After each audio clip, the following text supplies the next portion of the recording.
When a judicial nominee sits before the United States Senate and chooses absolute silence over defending her own public record, the confirmation process ceases to be routine oversight and becomes a profound exposure of ideological capture. What unfolded inside the heavy marble walls of the Senate Judiciary Committee room was not a standard procedural debate, but a systematic, unhurried unmasking of an administration appointee whose documented history stretches far beyond traditional legal advocacy into the realm of overt political radicalism. The architecture of the hearing itself was deliberately engineered by committee leadership to act as a procedural shock absorber, designed to dilute accountability before the questioning even began. By intentionally pairing Judge Lopez, an individual carrying a highly contentious sentencing record involving egregiously light penalties for severe offenses, alongside Ms. Campbell, the administration's strategists relied on a familiar Washington tactic: exhausting the limited oxygen and time available to lawmakers.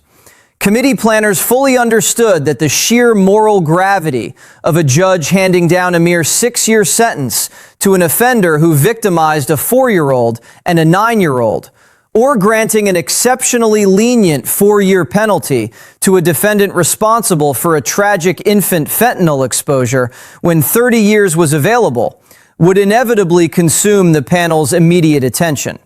It was a calculated defensive shield, a lightning rod placed at the witness table specifically to run out the clock before the opposition could unpack the far more astonishing paper trail attached to her colleague sitting just inches away. Yet that defensive barrier collapsed entirely when the inquiry bypassed the initial distractions, refused the bait, and focused with surgical precision entirely on public biographies, verified tax documents, and explicit advisory roles that had previously been hidden behind a veil of semantic evasion.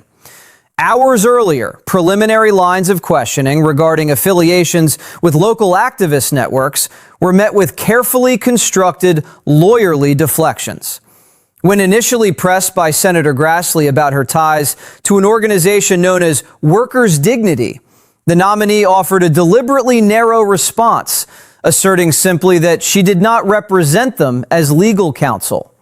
It was a highly technical distinction, crafted specifically to pacify initial scrutiny, convince investigators to drop that line of questioning, and keep the confirmation moving smoothly down the assembly line. But the illusion of distance evaporated the moment the exact text of her own publicly accessible AVO biography and official Tennessee Bar Association records were formally entered into the permanent record. The physical documentation clearly and unequivocally listed her, not as a detached outside observer, but as an active legal advisor to that exact local workers' rights nonprofit, continuously since 2013. The immediate shift in the room's atmospheric pressure reflected the sudden realization that the witness was trapped in an unresolvable tension between her sworn oral testimony under oath and her own published promotional materials. Evasion becomes entirely unsustainable when public archives reveal that an individual has spent over a decade advising a group whose explicitly printed manifestos define them as an openly Marxist and communist organization. The underlying philosophy of the group she advised does not rely on hostile external framing or partisan interpretation. Their own published literature proudly proclaims their revolutionary intentions. According to their own explicit characterization, this organization states that no election outcome can ever improve conditions for workers, asserting that the existing legislative systems of the country have never worked, and declaring that as the system crumbles, the only path forward is building a multiracial, working-class revolution. Their text explicitly calls for pushing out the capitalist class, which they describe as desperately clutching to hold control and profits as the people rise up. To sit before the Senate Judiciary Committee, the very institutional anchor of the American constitutional order, while simultaneously carrying a decade-long paper trail as a legal advisor to an entity actively campaigning to overthrow that exact economic and legal structure, creates a breathtaking contradiction. Confronted with the undeniable text of the organization's core doctrine, the nominee attempted a familiar tactical retreat: minimization. She leaned into the microphone to apologize for the confusion, attempting to characterize her involvement as a brief, benign volunteer effort from more than 10 years ago, aimed merely at helping a standard nonprofit secure its initial operational setup. When pressed on whether she was aware of the group's openly revolutionary objectives, she claimed those extreme perspectives were simply not expressed during her initial tenure. However, that explanation immediately collided with the hard reality of her active, currently published legal profile, listing her as a present advisor.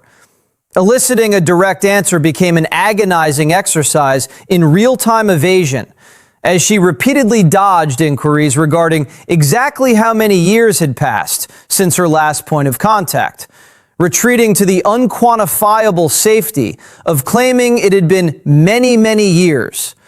This inability to establish a clear timeline under oath exposed a critical structural vulnerability. But the examination quickly escalated from foundational organizational setup to specific, highly destructive policy demands. Public records demonstrated that by 2020, the exact same organization was actively publishing manifestos demanding the complete abolition of the Federal Immigration and Customs Enforcement Agency, the total dismantling of all prisons and detention centers, and the complete abolition of the police. Providing professional legal guidance to an entity actively campaigning to erase foundational law enforcement structures places a judicial candidate in an impossible position before lawmakers tasked with verifying a commitment to the impartial execution of the law. Confronted with these radical abolition demands, she attempted to sever the connection entirely by claiming she was not a paid employee and had never seen those specific comments. But the counterstroke was immediate and absolute. If she was not paid while serving as a legal advisor, she was, by definition, operating as a dedicated volunteer. When asked directly if she personally supported the abolition of federal immigration enforcement, her explicit oral denial was immediately dismantled by the introduction of a second, entirely separate document produced from the investigator's dossier. Minutes earlier, she had confidently assured the committee that she had absolutely nothing to do with the Tennessee Immigrant and Refugee Rights Coalition, an organization that had similarly published a comprehensive platform calling for the elimination of enforcement mechanisms. That assurance shattered when investigators directed the room's attention to page 3 of that specific coalition's published manifesto. Right there, printed clearly on the acknowledgement page, the organization explicitly thanked the nominee by name, expressing profound gratitude for her thoughtful feedback, direct input, and foundational expertise, without which the radical platform would not have been possible. The contrast was devastating. An oral denial delivered under oath was instantly neutralized by a physical public record thanking her for the exact expertise she claimed she never provided. Faced with the printed reality of her own name on the cover page, she retreated once more into total ignorance, insisting she was completely unaware the document even existed.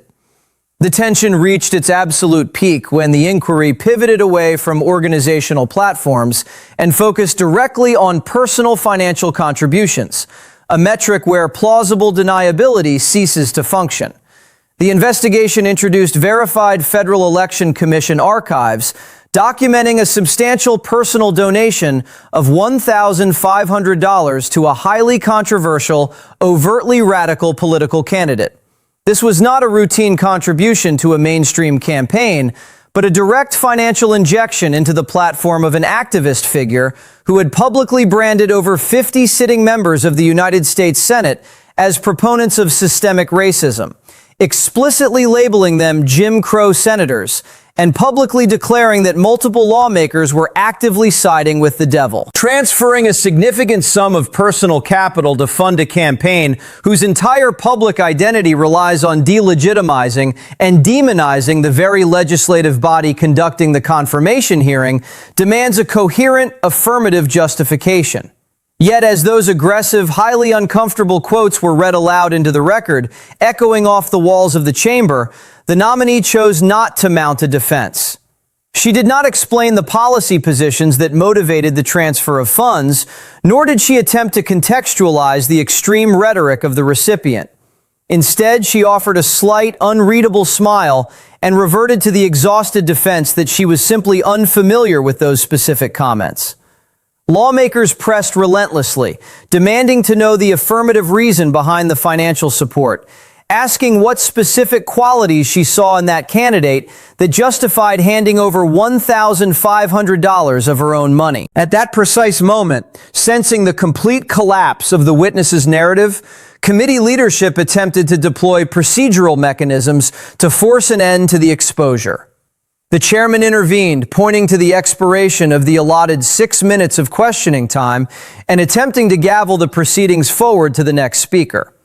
This procedural shield triggered an immediate, fierce confrontation across the dais over the fundamental right of the panel to receive clear answers on the public record.